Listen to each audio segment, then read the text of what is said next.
Der Tom dran. Das wissen vielleicht die einen noch von euch. Aber ich habe so auf den Plan geschaut, Sommerferien, und es sind noch ein paar spezielle Gottesdienste und ich bin einfach nicht mehr drin vorgekommen. Ich dachte, es kann ja irgendwie nicht sein, dass ich so eine lange Sommerpause habe. Ich habe dem Tom gesagt, du, also irgendwie brauche ich das ein bisschen, oder? Ich habe so viel zum Geben und die Menschen geben mir einmal das Feedback und das brauche ich wie. Es kann irgendwie nicht recht Sonntag sein, ohne dass ich predigt habe. Und wenn ich nicht predigen kann, dann falle ich vielleicht noch in Depression rein. Ich habe gesagt, Tom, bitte, lass mich noch einmal predigen. Dann hat er gesagt, entspann dich, Andi. Natürlich darfst du das. Also das ist natürlich jetzt Komik dazu. Aber das Thema ist, gesunde Leiter wissen um ihre wahre Identität. Gute Leiter, die wissen, in was dass sie verwurzelt sind, was ihr wahrer Wert ist. Und natürlich haben wir geredet, Tom und ich, miteinander. Es ist eben immer ein bisschen so, vor der Sommerferien muss man Sachen abarbeiten, die einfach über Monate sich aufgestapelt haben. Und so ist das. Und man muss auch ein bisschen vorausdenken, dass man nach der Sommerferien dann parat ist. Wenn es wieder losgeht, sonst wird man einfach platt gemacht. Und dann habe ich gesagt, der Tom hat noch recht viel zu tun. Und ich weiss es auch aus der Kinder- und Jugendarbeit. Da ist einfach ein Betrieb da und der Tom hat noch 2, 3 andere Einsätze jetzt noch. Und dann habe ich gesagt, du, wenn es dir eine Hilfe ist, dann springe ich gerne ein. Ich habe das selber erlebt beim Ernst Gerhard, wo ich für Kinder- und Jugendarbeit verantwortlich war. Dann konnte ich zum Ernst Gerhard gehen, du, ich bin voll unter Wasser, kannst du den Sonntag übernehmen? Und er ist da mal gerne eingesprungen. Und so habe ich das jetzt mit Tom auch gemacht. Also, gute Leiter kennen ihre wahre Identität. Und ich habe da so einen schönen Gareten mitgebracht, wo das symbolisiert. Garete ist das eine, das andere ist das, was da drin eingetopft ist. Das sind Blumen, die wachsen, weil sie verwurzelt sind. Ein herrliches Bild. Und das ist eine Garete von meinem Nachbar. Der hat die auf dem Sitzplatz draussen und ich bin schon ein paar Mal vorbeigelaufen und dann habe ich mal gesagt zu ihm, du, eigentlich müsste man das Kunstwerk, der macht das einfach so als Hobby nebenzu, das müsste man doch anderen Leuten auch ein bisschen Anteil geben an dem. Das könnte ich mal gut brauchen bei uns in der Kirche. Und so habe ich das gestern bei ihm geholt und er stellt das zur Verfügung. Wunderschön, oder? Ein Applaus wert.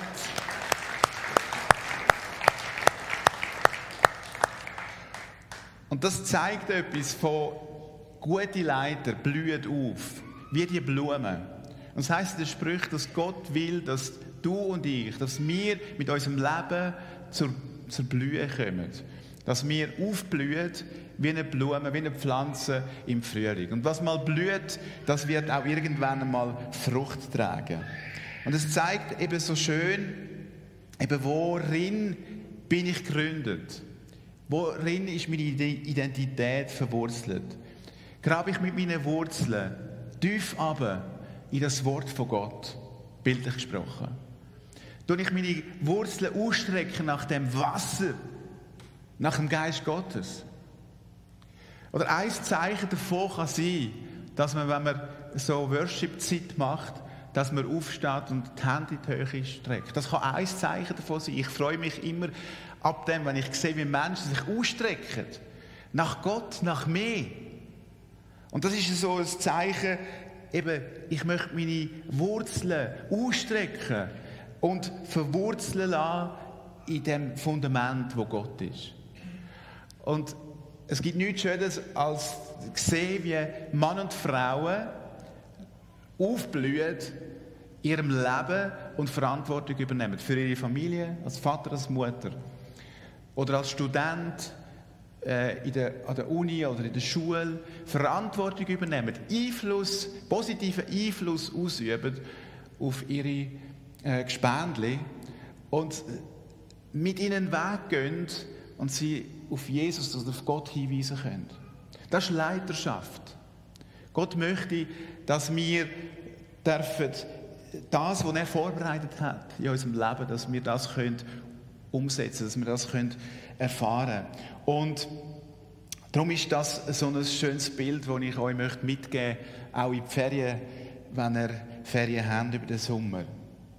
Gesunde Leiter blühen auf, weil sie von innen gesteuert sind. Nicht von außen, nicht von dem, was die Menschen sagen, sei das jetzt Lob oder Kritik, sondern weil sie von Jesus gesteuert sind. Von dem, was Jesus sagt. Und das zeigt etwas, wie wichtig das ist, dass wir bei Jesus sind. Sie in Jesus ist wichtiger als du. Und das hat Jesus schon ganz am Anfang auch deutlich gemacht. Da haben wir den Vers, mit dem bin ich ganz am Anfang eingestiegen in dieser Input-Serie über Leiterschaft, Markus 3, Vers 14. Was heisst, dass Jesus aus dieser ganzen Schar, wo ihm nachgefolgt ist, dann irgendwann nach einiger Zeit, das ist eine recht lange Zeit gewesen, einige Monate gewesen, wo Jesus mit ganz vielen Leuten unterwegs war. Und dann hat er am Tag X dann 12 ausgewählt. Und er sagt, sie sollten ständig bei ihm bleiben und von ihm lernen. Das ist unser erster Auftrag, dass wir bei Jesus sind, dass wir lernen, mit ihm an seiner Seite unser Leben zu führen. Und dann kommt erst das Zweite, das ist auch ganz wichtig, als zweiter Schritt, dass du dich senden lässt. Senden lässt dorthin, wo Gott dich möchte haben. Dort, wo du daheim bist oder dort, wo du die Begabungen hast, dort, wo Gott dich herstellt. Und ein weiterer Vers, der auch ganz entscheidend ist der Johannes 17, das hohepriesterliche Gebet, wie man dann so sagt, wo Jesus ja für all seine Nachfolger betet. Und er sagt dort, so wie du in mir bist und ich in dir bin, sollen auch sie in uns fest miteinander verbunden bleiben oder sein. Jesus betet da für dich und für mich, dass wir miteinander fest verbunden bleiben, im Vater, Sohn und im Heiligen Geist. Dann wird die Welt glauben, dass du mich gesandt hast. Alles, was Gott an Potenzial in dein Leben hineingelegt hat, kommt zum Fliegen, wenn du verwurzelt bist. Wenn du das gelernt hast, bei ihm zu sein. Und dann aber auch dich senden lässt. Dann, wenn Gott dir einen Auftrag gibt. Wenn Gott dir etwas zeigt, wo du sollst ganz konkret auch umsetzen. Ein grosser Einfluss hat natürlich auf unser Gottesverständnis, auf unsere Gottesbeziehung und wie wir auch uns verwurzeln tun, unsere Beziehung zu unseren Eltern. Besonders zu deinem Vater.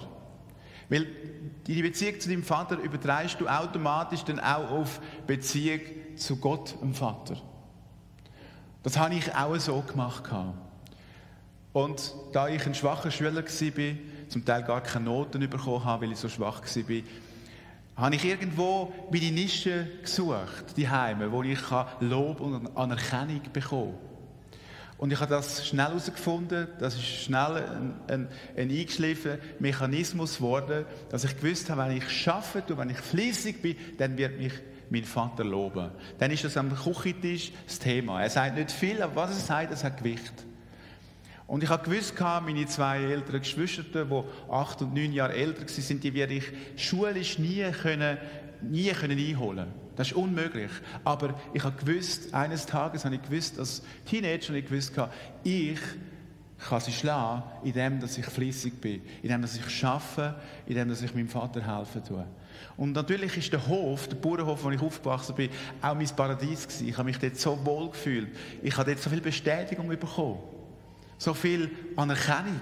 Und das habe ich so aufgesogen wie ein trockener Schwamm. Und das überträgt man dann automatisch natürlich auch auf Beziehung mit Gott, auf den Glauben, in der Gemeinde. Wenn irgendetwas zu machen war, dann bin ich immer parat gewesen. Wenn man irgendwo einspringen musste, wenn man jemanden gesucht hat, ich kann nicht Nein sagen. Das gibt es nicht, Nein sagen. Ich bin doch da, ich helfe gern. Weil ich habe gern, wenn dann auch Leute denken, sagen, wow, super gemacht, danke vielmals. Das hat mir gut an meiner Seele. Wenn man gesagt hat, du bist ein Fleissiger, wow, das ist mir abgegangen wie Balsam. Das hat mir Bestätigung gegeben. Und vieles, was ich da erlebt habe, habe ich auch viel Gutes erlebt. Ich habe heute, also ich weiss von heute noch von Kindern oder Teenagern, die sich bei mir entschieden haben für das Leben mit Jesus, die heute im vollzeitlichen Dienst sind. Ich habe viel Gutes lernen, viel Gutes auch erfahren. Aber wenn ich so weitergelebt hätte, dann wäre ich wahrscheinlich heute nicht mehr da. Dann wäre ich wahrscheinlich in der Klinik. Burnout und noch schlimmer. Ich bin wahrscheinlich eher jemand gewesen, der sich als, natürlich hätte ich das hier nie gesagt, als Sklave verstanden hat, als Empfehlsempfänger von Jesus. Und ich mache es. Und ich tue es.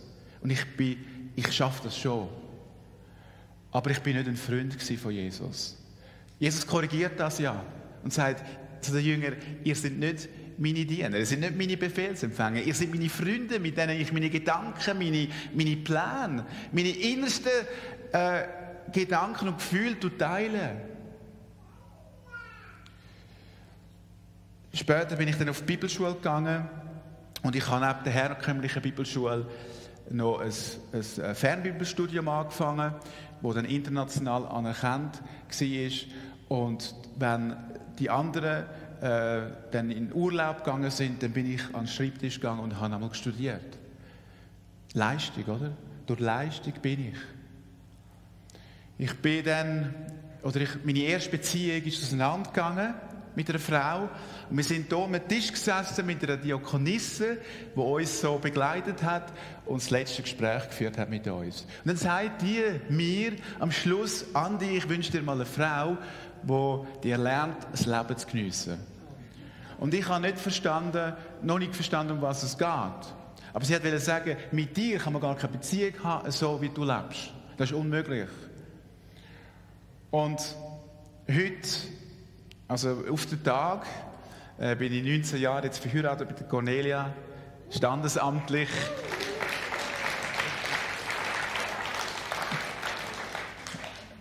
Unser kirchlicher Hochzeitstag ist der Morgen, aber 19 Jahre verheiratet. Und wenn wir heute, und das ist eine Frau, die mir gelernt hat, das Leben ein bisschen zu geniessen, und wenn wir heute ein bisschen unterschiedliche Meinung darüber haben, was ist jetzt Arbeitszeit, was ist jetzt Freizeit und wo sind da Grenzen, dann sage ich einmal zu ihr, ich bin schon therapiert. Du musst mich nicht mehr therapieren. Weil ich bin, zum Glück hat Jesus das so geführt, dass ich, auch bevor ich auf St. Gallen gekommen bin, ein Jahr im Ausland war und unter Arabern gewohnt habe und die haben eine ganz andere Arbeitskultur. Und dort bin ich regelrecht therapiert worden. Nach ein paar Wochen, ihr könnt euch selber ausrechnen, nach ein paar Wochen, wenn man die Sprache nicht kann, also Arabisch nicht kann, nur Englisch, dann wird man nach ein paar Wochen schon sagen, für was bin ich da? Also, ich kann ja nichts machen. Was soll denn das eigentlich, oder? Und das ist dann so ein Identitätscheck für mich, wo ich gemerkt habe, da verankert Gott jetzt das Sein, oder? Sein mit ihm in meinem Leben. Es geht nicht darum, was ich mache. Es geht nicht darum, was ich tue, was ich vorweisen kann, was ich leisten kann. Sondern Jesus hat mich so gern, wie ich bin, unabhängig von dem, was ich tue. Unabhängig, ob ich jetzt das oder dieses gemacht habe. Und ich habe so einen Leistungsdruck gehabt, dass wenn andere gesagt haben, sie gehen auch nach Israel, Dass ich gedacht habe, die nehmen mir Berufung weg. Das kann doch nicht sein. Ich bin berufen, nach Israel zu gehen. Ich werde dort für die grosse Stimmung sorgen. Aber der hat sicher keine Berufung. Ich habe sie. So habe ich gedacht. Einfach, dass ihr euch ein Bild machen könnt von dieser Identität, die damals durchlöchert war.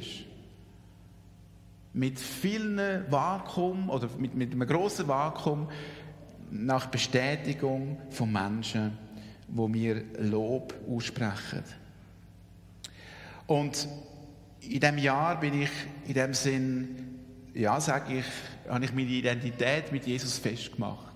Dass es nicht auf das darauf ankommt, was ich oder was du machst. Die Auserwählung von Gott über dein Leben, die steht, die Berufung, die steht, unabhängig, ob du gut gelohnt bist oder nicht. Du kannst mit dem, was du tust, Gottes Aufmerksamkeit und Gottes Liebe nicht irgendwie mehr auf dich ziehen, sondern die ist immer da. Egal, ob es dir gut geht, ob du arbeitsfähig bist oder nicht. Und das ist, glaube ich, ganz entscheidend. Wir haben, wo wir geheiratet haben, haben wir vielleicht nicht umsonst einen Vers oder eine Bibelstelle an den Anfang gestellt von unserer Beziehung, Cornelia und ich. Auch nicht nur an unsere Beziehung, sondern auch an unseren Dienst. Und die Bibelstelle, die kennen ihr alle wahrscheinlich auch, Johannes 15. Einfach ein paar Verse daraus raus, die ganz fest mit dieser Identität zu tun hat. Woraus lebst du? Wo leitest du deinen Wert ab? Jesus sagt dort, bleibt fest mit mir verbunden und ich werde ebenso mit euch verbunden bleiben.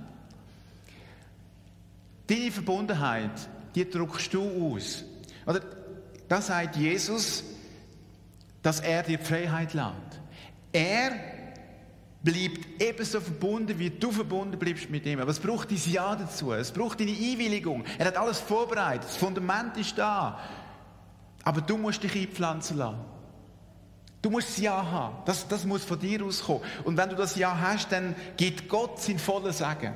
So viel, dass du das gar nicht im Leben kannst, alles ausleben. Du entscheidest, wie nah, dass du Gott möchtest sein. Jakobus sagt, naht euch Gott, so naht er sich zu euch. Und dann geht es in dem Johannes Kapitel 15 ja weiter.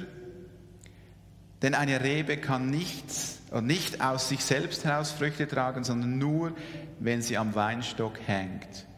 Ebenso werdet auch ihr nur Frucht bringen, wenn ihr mit mir verbunden bleibt. Und dann der schöne Vers 5. Ich bin der Weinstock und ihr seid die Reben. Wer mit mir verbunden bleibt, so wie ich mit ihm, der trägt viel Frucht, denn ohne mich könnt ihr nichts ausrichten. Ich habe da ein wunderbares Bild mitgebracht von Reben am Weinstock. Herrlich, oder? Frucht ist etwas, das einfach wächst, wenn es gesund ist. Frucht kannst du nicht produzieren, auf Knopfdruck, sondern Frucht wächst einfach aus dieser, jetzt im geistlichen Sinn, aus dieser Beziehung mit Jesus. Da wächst es einfach. Frucht ist das Resultat von der Verbundenheit mit Jesus. Und dann gibt es den Vers 17 dann später, wo Jesus sagt, nicht ihr habt mich erwählt, sondern ich habe euch erwählt. Auch das ist nochmal so ganz fundamental für unser Leben wichtig, auch als Leiter. Nicht ich habe mich erwählt. Nicht ich habe gesagt, ich bin so ein Guter, sondern Gott hat mich auserwählt. Mit all meinen Fehlern, meinen Kanten hat er mich auserwählt. Und das ist ein Satz, wo man sich zuerst mal auf der Zunge vergehen lassen. Gott hat dich eingepflanzt in seinem Garten, unabhängig von deiner Liebenswürdigkeit, unabhängig von dem, was du alles kannst oder nicht kannst. Es ist genau gleich wie mit dem Volk Israel. Gott hat das Volk Israel auserwählt und er sagt, die Berufung reut mich nicht, die mache ich nicht rückgängig, die steht, auch wenn das Volk Israel abwägen geht, ich stehe zu meinem Volk durch dick und dünn, durch alle Generationen durch. Und genau so steht er auch zu dir und mir, weil Gott sich nicht verleugnen kann. Gott ist treu. Und so ist er auch treu über dein Leben. Jesus sagt dann noch weiter, ich habe euch dazu bestimmt, dass ihr euch auch auf den Weg macht und Frucht bringt, Frucht, die bleibt. Also aus dieser Verwurzelung heraus bringe ich nachher eine Frucht. Geht hin, sagt Jesus, und bringt Frucht. Frucht, die bleibt. Wenn ihr in mir bleibt, dann werdet ihr Frucht bringen, die bleibt. Also aus einer gesunden Leiterschaft heraus wächst etwas. Und was wächst, wird einmal blühen. Und was blüht, das wird einmal auch seine Früchte tragen. Zu seiner Zeit. Ich habe mal mit einem Leiter zusammengearbeitet. Christlicher Leiter. Der hat so eigentlich in der Regel 7 Tage in der Woche gearbeitet. Das war also ziemlich da auf meiner Linie, oder? Und er hat auch gesagt, das, was ich da erreicht habe, das habe ich, anders würde es nicht gehen. Und er hat eine Praktikantin gehabt, die hat eigentlich so den Ruf gehabt oder gespürt, sie würde eigentlich gern auch das machen und auch so in den vollzeitlichen Dienst gehen. Und hat dann gesagt zu ihm, sie können das nicht. Sie können nicht so viel arbeiten. Und er hat dann gesagt, du musst nicht so viel arbeiten. Du kannst viel weniger arbeiten. Trotzdem, wähl den Weg. Aber sie hat nicht wählen. Weil sie das Vorbild hat von dem Leiter, der so übermenschlich gearbeitet hat. Mit dem möchte ich einfach sagen, dein Vorbild, das, was du hinterlässt als Leiter, das spricht eigentlich deutlicher oder deutlichere Sprache als das, was du mit netten Worten noch sagst oder was du machst. Es ist so entscheidend, dass die Verwurzelung, die Identität in Jesus, dass du die lebst, dass die Beziehung zu Jesus täglich pflegst. Das werden deine Kinder, deine Mitarbeiter werden das spüren, werden das sehen, wie du verwurzelt bist. Deine engsten Leute werden das sehen. Ich habe mal einen Teenie gehabt, der hat gesagt, weisst, mein Vater, der liest nur die Bibel, wenn er etwas vorbereiten muss. Das ist auch eine Möglichkeit. Vielleicht hat der Vater auch die Bibel gelesen zur Nacht. Das kann ja auch sein, dass der Teenager das gar nicht gesehen hat. Aber irgendwo spürt man ja das. Wie sieht dein Fundament aus? Wenn ich das vergleiche damit, das ist mein Lebensfundament jetzt, was ist das Fundament von deinem Leben? Ist es Lob? Dass du Lob bekommst? Ist es, dass du auf Anerkennung bist? Von deinen Kollegen, auch von deinem Ehepartner? Das kann nämlich auch, manchmal beobachtet man das bei Paaren, dass, so wenn die Verliebtheitsphase vorbei ist, dass dann der eine dem anderen den Vorwurf macht, ja, du liebst mich ja gar nicht mehr so. Irgendwie ist die Liebe weg. Und dann sagt der andere, nein, du bist eigentlich schuld. Und so geht es hin und her, weil sie irgendwie in der Identität noch nicht gefestigt sind und das Vakuum eigentlich, das Verliebtsein-Gefühl hat auch das Vakuum gefüllt und irgendwann ist es mal nach einem Jahr, nach 2 Jahren weg und dann sollte sich das in Liebe umwandeln. Aber wenn deine Identität nicht fest ist, dann wirst du dem Partner Schuld geben und sagen, ja, der liebt mich gar nicht mehr recht. Dabei hast du selber ein Problem mit deiner eigenen Identität. Und darum glaube ich, ist jede Krise in deinem Leben, und wenn es Krise ist, dass du auf Pensionierung hingehst und sagst, was soll ich denn noch machen? Wer gibt mir denn noch den Wert, wenn ich nicht mehr an den Arbeitsplatz gehen kann? Ich glaube, jede Krise ist eine Chance, um das zu checken, den Check zu machen, was ist meine Identität? Woran mache ich das fest? Ist es Jesus mit all dem, was er uns gibt? Oder ist es erwarte ich das von den Menschen. Aus dieser Verwurzelung heraus, als Kind Gottes, wächst eine neue Identität, eine Identität von der Kultur, von der Würde. Ich möchte das einfach noch kurz sagen, es hat mich so auch angesprochen, wo der Paulus sagt, dass wir Mitarbeiter Gottes sind. Das ist so eine hohe, würdige eigentlich Formulierung, die der Paulus braucht im Griechischen. Von dort kommt das Wort Synergie her. Er sagt, dort, wo wir mit Gott zusammenarbeiten, wir sind Mitarbeiter Gottes, Gottes Mitarbeiter, und dort bildet Gott mit uns eine Synergie. Wir sind so hoch in Gottes Augen, dass wir eine Synergie bilden mit ihm. Wir sind seine königliche Priesterschaft. Oder aus einer gesunden Identität heraus wächst oder beziehungsweise nimmt die Angst ab. Also du kannst zum Beispiel in deinem Leben beobachten, wenn die Angst abnimmt, dann wird deine Identität als Kind Gottes oder als Leiter wird wachsen, wenn die Angst abnimmt. Das ist eine logische Konsequenz davon, von deiner Identität, dass die Angst abnimmt. Menschlich gesehen wird die Angst zunehmen aufs Alter. Man hat ganz von verschiedenen Sachen Angst, von Einsamkeit, Ausgrenzung oder von Invalidität. Aber wenn deine Identität in Jesus verwurzelt ist, dann weißt du, das Beste kommt erst noch. Du gehst auf eine gute Zukunft zu. Gesunde Identität fördert die Kultur vom Königreich Gottes. Ich weiss, das sind jetzt grosse Worte, aber es ist so einfach ein Gedankenanstoß, den du mitnehmen darfst. Wir sind Botschafter an der Stelle von Jesus. Wir sind fähig, alles zu tun durch Christus. Und wir haben die Macht, die Jesus uns gegeben hat. Ich möchte zum Schluss euch eine Anekdote von Martin Luther erzählen.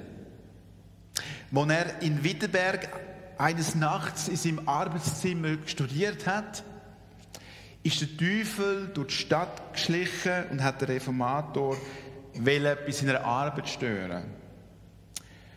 Unter dem Fenster vom Arbeitszimmer von Martin Luther bleibt der Teufel stehen und ruft auf: Wohnt hier der Dr. Martin Luther?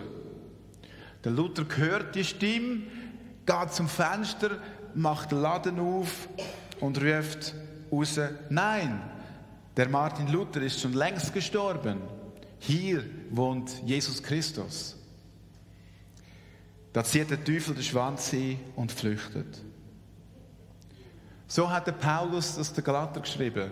Nun lebe nicht mehr ich, sondern Christus lebt in mir. Amen. Da kann man mal richtig Amen sagen, oder? Gut. Ich lade euch noch ein, ihr seid das vielleicht gewöhnt, die mehrmals auch in dieser Serie dabei sind, über das Thema Leiterschaft. Ihr dürft das Zweite oder auch alleine, also austauschen kann man nur das Zweite, aber ihr dürft auch alleine sein. Ihr müsst es einfach halt dem Nachbarn sagen, wenn er euch den fragt. Ihr dürft auch alleine noch 1, 2 Fragen auf der Rückseite vom Sonntagszettel anschauen. Und die möchten, dürfen das Zweite austauschen. Vielleicht eine Frage, vielleicht 2 Fragen rausnehmen. Einfach kurz austauschen. Vielleicht auch das sagen, was einem angesprochen hat oder wo man selber dran ist. Und so noch ein paar Augenblicke in diesem Thema bleiben.